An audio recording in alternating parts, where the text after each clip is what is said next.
Keď povieš takú vec, ktorá je dosť na hrane, tak si vyžiadaš doslova ten záujem médií, ale musíš to vedieť vysvetliť. Tá parafráza je v tom, že máme obrovskú mozgovú kapacitu. A mňa život naučil, počúvajte všetko, aj čo sa vás netýka, aj čomu nerozumiete. A aby ste sa nelakali, tak celé tá D-zóna, alebo to, kde by mal cestovný ruch fungovať, jak vo Vysokých Tatrách, tak v Nízkych Tatrách, je menej ako 1%. To moje ponaučenie z toho je, keď je zlatá horúčka, nechoď kopať zlato, predávaj krompáče. Poďme k tomu, čo si sa rozhodol, že s nami zazdieľaš. A som všade a sa ma všetci pýtajú, či idem kandidovať do politiky, tak... Igor, čo teba motivuje zdieľať tvoju cestu? Pretože mnoho ľudí má naozaj obrovské množstvo peňazí, skrývajú sa, nedajú o sebe vedieť, nie sú na sociálnych sieťach, ale ty si sa odhodlal a rozhodol zdieľať cestu. A moja otázka je, prečo? Čo ťa k tomu inšpiruje? No čo ma inšpiruje? Stala sa taká vec, že vlastne som bol oslovený do tej Jamy Levovej, čo asi niektorí ste videli, kde som začal robiť také tie podnikateľské startupy, alebo ako porotu nejakých startupov, vyberať startupy. A zistil som, že to strašne veľa ľudí motivuje, hlavne mladých ľudí. Mladí ľudia vo veku 14, 15, 17, 20 rokov proste sa ma pýtajú, zastavujú na ulici a zistil som, že to vlastne dáva nejaký akoby zmysel, že proste nerobíš to len tak, že robíš si svoj biznis a v odzovkách bohatneš alebo čokoľvek a kašľaš na všetkých. A teraz som zistil, že vlastne tí mladí ľudia veľmi úprimne, ako chcú vedieť nejakú radu, chcú vedieť, ako niečo začínajú a že proste to celé dáva zmysel. No tak som sa rozhodol aj v tej Jame Levovej pokračovať, no a zároveň proste urobiť niečo, že skúsiť sa otvoriť. Ja nemám čo skrývať. Ja som v princípe nič neprivatizoval, veci, za ktorými stojím, tak som vybudoval sám s tým kolektívom ľudí, ktorí sú okolo mňa. Samozrejme, to nie som len ja. Použil som nejakú skúsenosť, ktorú som nadobudol v živote, možnosť zorganizovať hlavne, samozrejme, peniaze, lebo všetko začína aj končí pri peniazoch, pri podnikaní. Takže ja nemám čo skrývať, tak vravím, preto skúsim sa ako nejakým spôsobom aj prezentovať, skúsim odovzdať taký ten nejaký message. No a hlavne teda mladým ľuďom, tak to tak sa nejako nabalilo zrazu, ako prišli títo mladí influenceri, ktorí ma oslovili, že či by som nechcel, ja som chcel a teraz sa z toho spustila taká nejaká troška lavína. Si všade. A som všade a sa ma všetci pýtajú, či idem kandidovať do politiky, tak nie, nechystám sa do politiky. Ale tak, jak tuto niekde v tej ukážke zaznelo, ako niekedy si nedávam pozor na jazyk a poviem veci tak, ako v skutočnosti ich cítim, ako sú. A nemyslím to zákerne, nemyslím to aj zle. Ono som zistil, že dokonca je to taký zaujímavý marketing, lebo keď povieš takú vec, ktorá je dosť na hrane, tak si vyžiadaš doslova ten záujem médií, ale musíš to vedieť vysvetliť. Nesmieš povedať ako keby úplnú kardinálnu blbosť. Takže začal som vlastne ako nejakým spôsobom komunikovať, ale nehľadajte za tým naozaj nič zvláštne, nič toto. Jednoducho proste sa snažím pomenovať niektoré veci a čo je podstatné, si myslím, že v spoločnosti, aj tej našej, každej, by mali ako ľudia, ktorí niečo dosiahnuť, mali by vedieť, ako keby odprezentovať svoj názor. Mali by vedieť, prečo to urobili, mali by vedieť to, ako keby posunúť ďalej. Jak mladým, tak starším. Mali by si vedieť, ako keby ten svoj názor obhájiť. Hej? A nemali by mať hanbu vystúpiť. Pokiaľ podnikajú čestne, respektíve to, čo dosiahli, sa za to nehambia, alebo nie je tam niečo skryté, tak nie je dôvod. A ja chcem ukázať aj iným, povedzme, z toho okolia mojho, že nie je problém vystúpiť a nie je problém ako vecami sa pochváliť. A hlavne ako troška chcem detabuizovať, alebo ako som to povedal, toho podnikateľa. Lebo nevždy je podnikateľ alebo niekto, kto robí biznis, vnímaný ako veľmi pozitívne. Tá spoločnosť mňa a nejakých kolegov nazýva oligarchami, žralokmi a neviem čo. A to nie je zrovna ako lichotivé pomenovanie, nemôžem s tým nič urobiť, samozrejme, čo sa dá, ale proste chcem to ukázať, že to nie je zlé a ako vystúpiť, normálne prezentovať ako svoje názory, to, čo si myslím. A niekedy v tej spoločnosti stačí naozaj prezentovať zdravý rozum. No tak Poviem vám pár pikošiek. Okomentujem to tu bez servitky. Chcem sa ti za to naozaj úprimne poďakovať, pretože ja za tých 30 rokov, ako pracujem s ľuďmi, ako koučujem, veľakrát a mnohých úspešných ľudí som určitým spôsobom vyzýval, zdieľaj tvoju cestu, povedz to. A naozaj, úprimne, väčšina z nich nechce byť ani menovaná, nechce byť nejakým spôsobom v žiadnom prípade prezentovaná. Preto ti chcem za to poďakovať, pretože mne v mojej minulosti veľmi pomohli príbehy úspešných ľudí, ktorí boli ochotní to zdieľať a boli pre mňa obrovskou inšpiráciou. A keď som to veľakrát vzdal, tak som si spomenul na príbeh takého niektorého z ľudí, ktorí boli pre mňou inšpiráciou a oprášil som kolena a išiel som ďalej. A naozaj veľká vďaka. Tak ja tiež musím povedať, že samozrejme, že knižky, ktoré čítam, sú skôr životopisy a také tie knižky úspešných ľudí, hej, ktorí niečo dokázali a potom o tom vydajú knižku. Väčšinou im to niekto napíše, samozrejme to nepíšu sami. A však aj ty píšeš veľa knížiek, takže toto sú napríklad... Toto sú napríklad... Ináč tie ma vytrápili, to ti poviem. A musím povedať, že pred touto som sa zalistoval do niektorých, to, čo si mi dal, tú knižku, tak som si to, neprečítal som ju celú, hej, však priznám to by ma sa. prekvapilo. Ale pripravoval som sa, tak som si našiel niektoré státy. Ja musím povedať, že máš pravdu, že tých 30 rokov je vidno v tom, čo robíš s tými ľuďmi, že vieš pomenovávať veci. Vieš ich presne smerovať, vieš, ako to podať tým ľuďom, aby to prijali. To je veľmi dôležité. Viete, môžem vám odborne tu začať niečo vykladať, ale s prepáčením polovica sály mi nebude rozumieť, respektíve to nepojme. My musíme tie veci vedieť definovať tak, aby to bežný človek dokázal normálne pochopiť. A ja v tvojich knihách to je tak pekne vysvetľované, ja čítam knihy, ktorý sa snažím niečo doniesť, niečo dostať. Niektoré sú veľmi jednoducho napísané, kde to pochopím, niektoré sú strašne zložito. Ja to úplne nepochopím, to si domyslím. Ale to je taký ten zdroj inšpirácia toho, kde napríklad ja berem tú inšpiráciu. Presne z takýchto kníh a z tých životopisov a strašne veľa, a to by som teraz povedal možno prvú múdrosť moju.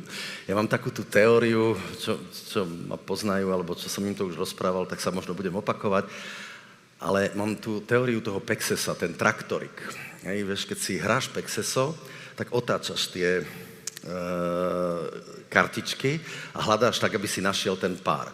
A hra spočíva v tom, aby si zapamätal čo najviacej tých pozícií toho, čo je. Lebo keď otočíš ten traktorik a vieš, kde ten traktorik nájdeš, tak vyhráš. Hej. A tá parafráza je v tom, že máme obrovskú mozgovú kapacitu. A mňa život naučil, počúvajte všetko, aj čo sa vás netýka, aj čomu nerozumiete. To si viete niekde tu uložiť. Ja ako decko som počula rozhovory starších, nevedel som, o čom sa bavia, ale počúval som to, lebo ma to strašne zaujímalo. A ukladáte si to. Ukladáte si to do tej hlavy, neviete, na čo to použijete, ale viete, kde ten traktorik je. A potom príde nejaká situácia po 5, po 10 rokoch a zistíte, aha, a vám to zapadne. A to je to, kedy v podstate aj viete urobiť ako keby dobrý biznis. Že spočíva to v tom, že nasávajte ako špongia, nasávajte informácie, ktoré máte. Je dobré, že chodíte na takéto nasávárne, kde dostanete veľa týchto. Všetko možné, čo vás dokáže inšpirovať, čo vám dokáže sa zmestiť do tej hlavy, berte. Ono sa vám to raz zíde a ten traktorik objavíte. Poďme k ťažkým momentom. Poďme k tomu, čo si sa rozhodol, že s nami zazdieľaš. Ty si hodne spájaný s Tatrami, hodne sa teda komunikuje to, že aké škody sa tam urobili, ale málo sa komunikuje práve ten pozitívny prínos, hej? To pozitívne, čo ste priniesli. A ako to ty vnímaš? Pretože ty primárne za vašu spoločnosť čelíš tým útokom, čelíš tým hejtom. No, celé je to taká troška ako i politika v tom, samozrejme. Tatry sú či nízke, či vysoké, sú národný park. Je to naozaj nekonečne krásna príroda. Je to pomerne veľký kus fakt krásnej prírody, ktorú by sme si mali akoby zachovať a ktorá by nám tam mala akoby zostať pre budúce generácie a preto by sme sa vedeli ňou kochať. Ale čo sa stalo v tej histórii, je to, že tie Tatry už odjak živa, odpradávna boli využívané, boli chránené. Aj ten národný park, Tatranský národný park vznikol v roku 49, myslím, 1949. To znamená, že bolo to chránené od začiatku, ale zároveň to bolo využívané pre cestovný ruch. Ten cestovný ruch si našiel ako keby svoje uličky. Tie Tatry nie sú zaplevelené cestovným ruchom. Ten cestovný ruch v princípe existuje v pár osadách. Keď vezmem Vysoké Tatry, tak je to Štrbské pleso, Smokovec, Lomnica, potom možno pár takých menších osad. Tam sa koncentruje celý tento cestovný ruch. On tam bol od začiatku. A teraz nastáva taká dialektika, že mal by ten cestovný ruch vypadnúť, lebo to ideme celé chrániť, alebo ideme to akoby zneužiť pre ten cestovný ruch. A vrajím, niekde v strede je pravda, ten kompromis. Proste jednoducho, keďže ten cestovný ruch tam bol, dokonca tam bol skôr, ako sa vyhlásil Národný park, aj vo Vysokých Tatrách, v nízkych sa vyhlásil ešte neskôr, tak by tam mal zostať. A mal by tam zostať v nejakých pravidlách, podľa nejakých jasných mantinelov. A to možno ste začuli, je teraz taký proces zonácie, kedy sa majú vlastne určiť tie zóny. A to je taký ten môj hlavný boj, kedy sa snažím vysvetliť, že zóny ABC sú chránené a D je niečo, čo nie je, že nechránené, ale je to miesto, kde môže fungovať cestovný ruch ako keby beztrestne za nejakých podmienok. A tie podmienky sú klasicky EIA a všetky povolenia environmentálne, to znamená, že toho sa nezbavujeme, ale za tieto hranice ako keby nesmieme ísť. Takže v podstate pre nás to znamená, alebo to, čo chcem, je vyznačenie tlstých čiar. A aby ste sa nelakali, tak celé tá D-zóna, alebo to, kde by mal cestovný ruch fungovať, jak vo Vysokých Tatrách, tak v Nízkych Tatrách, je menej ako 1%. Zjazdovky sú asi 0,4% podľa toho návrhu a mesto Vysoké Tatry ako osady sú ďalších 0,5%. Čiže 1% celého národného parku zostane pre cestovný ruch a zbytok by som bol rád a by som rád k tomu prispel, aby bolo naozaj prísne chránené, doslova tých 50% ako bezzásahová zóna. No a toto je taká tá hlavná vec, ktorá sa hovorí a okolo toho sa vám potom narobí toľko politiky a toľko toho, a čo tam chcú a zastavať a tak ďalej. Viete, ale to už sú všetko také ako podpásovky, s ktorým sa treba brojiť. Podstatné je, čo som chcel tým povedať, my Tatry zničiť nechceme ich zastavať, hovorím, chceme len tam, kde sme, je to 1% a je v našom záujme, a nielen v našom, my sme tam není jediní, ktorí tam podnikajú, aj keď to tak vyzerá, ale v našom záujme všetkých tých je, aby to zostalo, lebo pokiaľ tie Tatry nebudú národný park a nebudú pekne prírodné, tak kto vám tam príde na ten dovolenku? Kto vám tam príde robiť ten cestovný ruch? Nikto. Takže je to aj v našom záujme. Tak len, aby som vysvetlil, toto nebol tu spájaný jak nejaký rúbač lesa. Vy ste urobili niečo, čo presahuje absolútne hranice Slovenska a myslím si, že ste výrazným spôsobom prispeli k tomu, aby ľudia zo sveta chodili do Tatiera sem. No, dúfam, že to tak bude, aj to tak je, ako naozaj, bohužiaľ musím povedať, že dneska je hlavne Jasná, je viac medzinárodná, respektíve viacej sú tam zahraniční turisti, nadpolovičná väčšina ako slovenskí. Je to citlivá téma, môžeme to tu rozobrať, ale to nebol ten hlavný message. Ja som prekvapený, videl som to teraz ako takto zostrihané prvýkrát, akože aké je to relatívne ako je veľké. Že vznikol z toho naozaj pomerne veľký biznis. Ale čo je na tom zaujímavé, ja chcem povedať dve veci, ako aby ste pochopili to uvažovanie, že prečo vlastne ten cestovný ruch. Ja som to niekde spomínal, ono to vzniklo úplne zo srandy a úplne náhodou. To nebol taký zámer, že by sme si vymysleli, alebo že som si vymyslel, že bude cestovný ruch. Alebo budeme podnikať v cestovnom ruchu a extrémne plížovaní. To vzniklo náhodou, akurát, že v tom čase, lebo dneska je to už vlastne 20 rokov, v roku 2006 sme to celé dali tak ako dokopy a od roku 2006 to funguje, než to predtým to bolo tiež nejaké TLD, Tatranské lanové dráhy, ja neviem čo, ale od 2006 hovoríme o TMR, verejne obchodovanej firme na burze, kotovanej a tak ďalej a tak ďalej.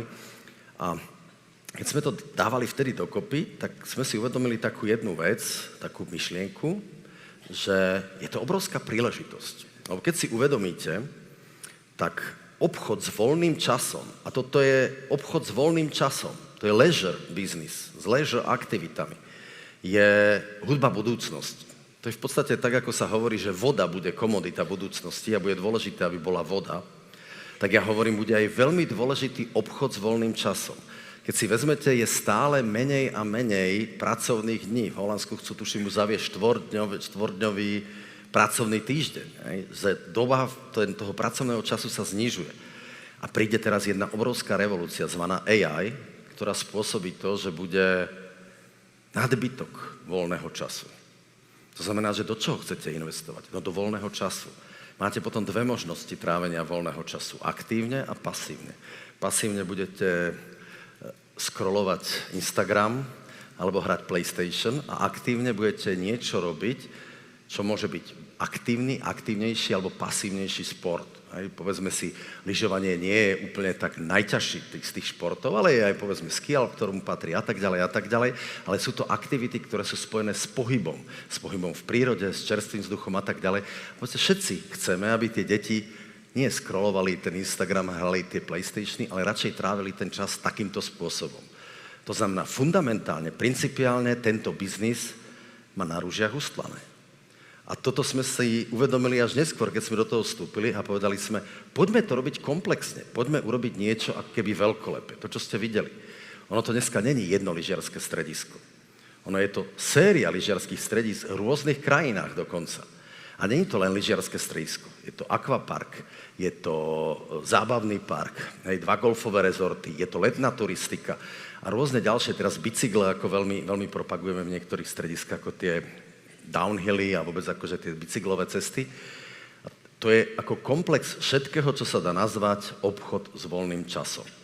A je to tak celkom dobre naskladané, tak sa pochválim maličko, že nie je to len v zime, je to aj v lete, je to ubytovanie a sú všetky doplnkové veci. A to je na tom nádherné, že keď to takto poskladáte, tak vám to zrazu dáva jeden obrovský synergický efekt. A ešte jedna obrovská výhoda je, že vlastne tento biznis, keď to tak nazvem, zatiaľ neobjavilo veľa ľudí, že by ho robili takýmto spôsobom komplexne. Často nás porovnávajú s tými rakúskymi strediskami. Majú tam viac kilometrov, viac toto. Áno, viem, majú. Je tam viacej tých kilometrov z jazdovek, je to urobené takto. Ale dneska už ani v Rakúsku nepostavíte zjazdovku len tak. Nová zjazdovka je takmer nemožná v Rakúsku. Jednoducho postavili to v 80. rokoch, mali to šťastie, že vtedy niekto rozmýšľal, urobil to, dneska je utrum, koniec. Ani v Rakúsku, ani u nás sa už to moc rozšíriť nedá. Lenže hovorím, nikto nerozmýšľa v tom Rakúsku, alebo málo, aby som sa niekoho nedotkol, nerozmýšľa tak komplexne. Postaviť leto, postaviť zimu, dať k tomu akvapark a rozmýšľať, ako tento biznis škálovať. Ako ho rozšíriť, povedzme, ako do iných krajín alebo iných lokalít. V Rakúsku asi jedna z najväčších firiem, ktorá je v tomto biznise, povedzme, je lyžiarske stredisko v Zoldene, ktoré je obrovské tržbami, je väčšie ako všetky naše lyžiarske strediska, samozrejme, asi aj ziskom, je to privátna firma, tak im moc do knihy nevidím, ale je to veľké stredisko s veľkým obratom, s veľkým ziskom, ale zamerané len na jednu dedinu. Len Zolden, jedna dolina, jedna dedina. A ja hovorím, skúste byť takí frajeri a toto vaše know-how skúste vyviesť do druhej doliny alebo do inej krajiny. Vtedy budete úspešní v tomto biznise. A my sme to skúsili. Niečo s väčším, niečo s menším úspechom. Zdá sa, že akvizícia v Poľsku, ktorú sme urobili, ktorá doteraz ako krývala na jednu alebo na druhú nohu, tohto roku sa konečne prebudza, lebo sa prebudil poľský trh, fundamentálne ako ľudia chodia. Je to veľmi zaujímavé, začíname byť dneska, alebo sme už najväčšie lyžiarske stredisko v Poľsku. Hej, a to ma akoby najviac teší, že byť frajer nielen doma, ale byť frajer vonku. To dneska ako nedá hockto, hej. A teraz ešte hovorím, nepočíta sa Čechy, hej, lebo ísť na Čechy je skoro povinnosť. Keď chcete expandovať, tak začínate v Čechách, ale to je také na poli doma. Skúste to v Poľsku. To je ťažký trh. Dosť nacionálne chránený trh, tam môže byť Poliak úspešný, prídete ako nejaký Slovák, nemáte hneď na rúžiach ustlané. Proste jednoducho, to je, ja hovorím, syndrom staršieho brata. Keď Poliak obnosí tie gate, potom mi ich posunie. Takže ja ho nemám čo poučať. On mňa bude poučať, jak starší a väčší brat, že čo mám robiť. Takže vedieť uspieť v Poľsku, to je obrovská podnikateľská výzva. A potom tam máme teraz Rakúsko. Ako žiadnu veľkú dieru do sveta sme tam nespravili, nespravíme, lebo je to veľmi ťažký trh a je tam obrovský ten pretlak. Ale dovolím si tvrdiť, že táto koncepcia, to, čo ste videli, spojenie niekoľkých svetov, zvaných turistický ruch, alebo ten leisure business, dáva ďaleko väčšie možnosti na expanziu. A niekoľko ďalších vecí máme na to pripravených. Lebo sme zistili, ako sa to robí tam, ako tam. Každý má nejaké nuancy. To znamená, že už vieme, ako možno expandovať ďalej. Teraz napríklad môžem povedať, že už sme to aj nejako komunikovali, je Srbsko. Je veľký, obrovský zaujímavý potenciál v Srbsku, kde je jedno veľké lyžiarske stredisko, to som ani nevedel o tom, už viem, Kopavnik sa volá a má skoro 60 km zjazdoviek. Je to viac jak celá Jasná. A sú tam termálne pramene, takže jednáme so srbskou vládou, že by sme im skúsili akoby toto rozbehnúť, že by sme do toho vstúpili, lebo ako štátna investícia je to tam také ako polobiedne. A je to ako obrovská ďalšia výzva ísť do ďalšej krajiny. A to ešte mimo EÚ, kde sú troška iné pravidlá. Takže... Čo ťa baví, alebo vás baví, to stále rozširovať? Je to čisto, že biznis, alebo je za tým niečo? Nie, to je toto, čo som povedal, že som chcel završiť to tým, že tento biznis, ktorý robíme povedzme s lyžovaním alebo s týmto leisure biznisom, nerobí veľa ľudí na svete. V podstate v tom lyžovaní sme asi 4. alebo 5. najväčšia firma na svete. Taká malá slovenská firmička s 3-4 lyžiarskými strediskami. Ale to nie je preto, že sme takí úspešní, to preto, že je toľko málo tých firiem, sa to volá niche market. Zase, aby som si tu nerobil zbytočne lacnú reklamu. Ale v podstate je veľrezort z Američania, ktorí sú mega veľkí, potom sú Francúzi, pološtátny Compagnie des Alpes, potom je Skistar zo Švédska, no a potom sme niekde my, s tým, že všetky tieto firmy sú od nás 2-krát, 3-krát a 10-krát väčšie, to nevadí, ale rozoznávajú nás. To znamená, že my sme si relatívne vybrali taký malý trh, kde vieme byť ako i viditeľní a vieme byť ako prvý, alebo vieme byť takí, že hráme tú prvú ligu. A to je tá motivácia. To nie je o tých peniazoch. Tento biznis nezarába nejaké veľké peniaze. Zarába stabilne v rokoch, ale nie je to, že by sme na tom nejak úžasne mega zbohatli.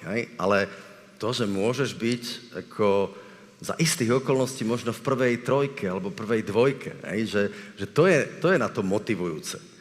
Že chceme ako keby vyhrávať tie vnútorné súťaže, lebo to podnikanie je svojím spôsobom nejaká súťaž. A je tam aj ambícia byť najlepší na svete? Tak ambícia je, ale možnosť to je nie, že by nás tí Američania kúpili. Aby by ste prevzali to vedenie, hej? A my sme mali 5%, aby sme sme prví. Poďme ale k takým výzvam v tvojom živote.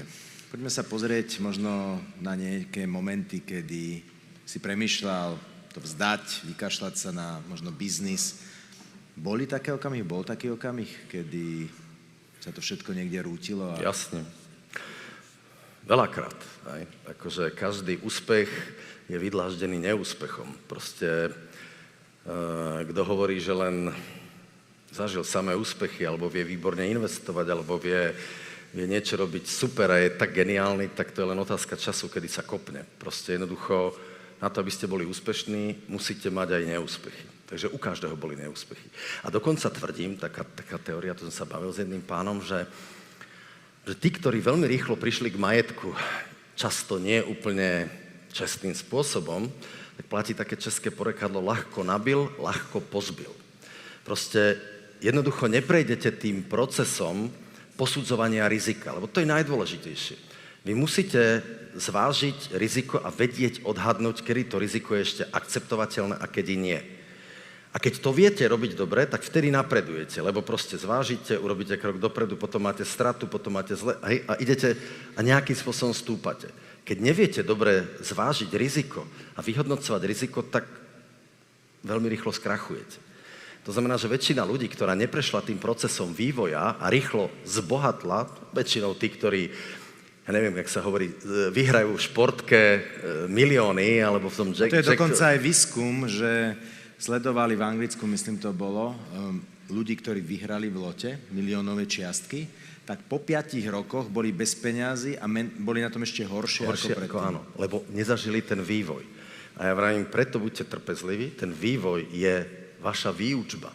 Ten vývoj vás poučí. A v tom vývoji sú akože tie zlé tieto. Ale keď sa ma pýtaš na tie zlé, ja poviem moju teóriu. Mali sme, treba sa z nich poučiť a ja hovorím vytesniť. Na čo sa v tom paprať? Keď to nebolo niečo, čo nás posúva ďalej, tak čo si to budem opakovať, jak som mohol vtedy zbohatnúť, jak som mal vtedy toto.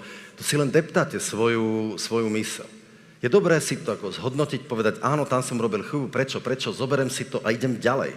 Hej, že nechcel by som tu rozbabrávať, že kde som čo prerobil. No prerobil som, ale aby to zase nevyzeralo, ja neviem, jak tu Jaroslavik hovoril na festivale, tak ja som sa tiež nadchol festivalmi hudobnými, robil som festival Aerodrom v Čechách a prerobil som 3 milióny eur na ňom. Ale boli tam dobré kapely, super sme sa zabavili. Ale... Čiže dobrú party si zorganizoval. Super party som si zorganizoval za 3 milióny, ale mal som pocit, že to proste, že idem na tom zarobiť, že to musí byť dobre. A to je taká jedna poučka, že dávajte bacha, nepodľahnite emócií. Treba si rozdeliť veci, ktoré sú vaše hobby, alebo to, čo máte radi, ako ja, povedzme, tie festivaly, robil si party, a to, s čím podnikáte. To sú úplne dva iné svety. Nesmiete si robiť podnikanie zo svojho hobby, hej, alebo z podnikania brať ho na ľahkú váhu. Proste toto sú veľmi striktné veci a toto je akoby hobby. Takže treba si dať pozor, no ale keď už som teda otvoril ten môj nešťastný festival 3 miliónový, to boli 3 milióna eur, hej, aby ste si nemysleli, že korún. A tak napríklad to poučenie, ktoré som si ja z toho zobral, bolo, že keď chceš, a to dám na inom príklade, keď bola Zlatá horúčka, 1848, San Francisco, Kalifornia, Zlatá horúčka, niekto tam našiel hrdu zlata, hrnul sa celý východ Spojených štátov na koňoch, to si pamätáte z tých filmov rôznych, Chaplin to mal vo filme, idú všetci na ten divoký západ dolovať to zlato. Lebo každý mal predstavu, že tam príde, zakopne do zeme, má zlato a zbohatne. Hej? A išli tam tisíce a tisíce ľudí, dolovali. Jeden našiel, tomuto ukradol druhý, ten ho zastrelil, ten ho okradol. V princípe akože myš máš bordel, niekto, určite na tom niekto zarobil, hej. Niekto sa ako postavil na tom, ale to boli jednotlivci. Ale viete, kto na tom zarobil? Najviac na tom zarobil ten, kto predával tie krompáče a tie rajnice. Ten, kto vyrábal tie rifle, čo všetci v nich chodili, volajú sa Levis. A najviac na tom zarobilo, že vzniklo na to mesto San Francisco, kde sa dial ten obchod, kde všetci chodili s tým zlatom, predávali, kupovali si tie krompáče, tie levisky a neviem čo, a vzniklo z toho mesto San Francisco. Takže to moje ponaučenie z toho je, keď je zlatá horúčka, nechoď kopať zlato, predávaj krompáče. Takže keď ma... Tak teraz to prenesiem na tú moju chybu, takže keď som robil ten festival, tak som zistil, neorganizuj ten festival, dodávaj im zvukovú a svetelnú techniku. Takže ja som na tom si postavil jednu malú firmičku, dneska už pomerne veľkú, ktorá takéto ledky, svetla, neviem čo, dodáva na skoro všetky festivaly v Európe. To sú tie rajnice a krompáče, ktoré dodávam tým, ktorí potom normálne prerobia na tom festivale. Kto podnikáte, alebo ste to zažili, proste sek z hodiny na hodinu, zo dňa na deň, zrazu nemôžete podnikať, nemôžete nič robiť, nikto vám nič nedá, nikto vám negarantuje. Tak sme sa dohodli, odvolali sme generálneho riaditeľa a nastúpil som do výkonnej funkcie, ktorej som akoby dodnes. Keď budete mať pocit, že listky alebo skipasy v témer sú drahé, to není moja chyba. To povie AI. Čoho sa bojíš? Takú úprimnú odpoveď chceš?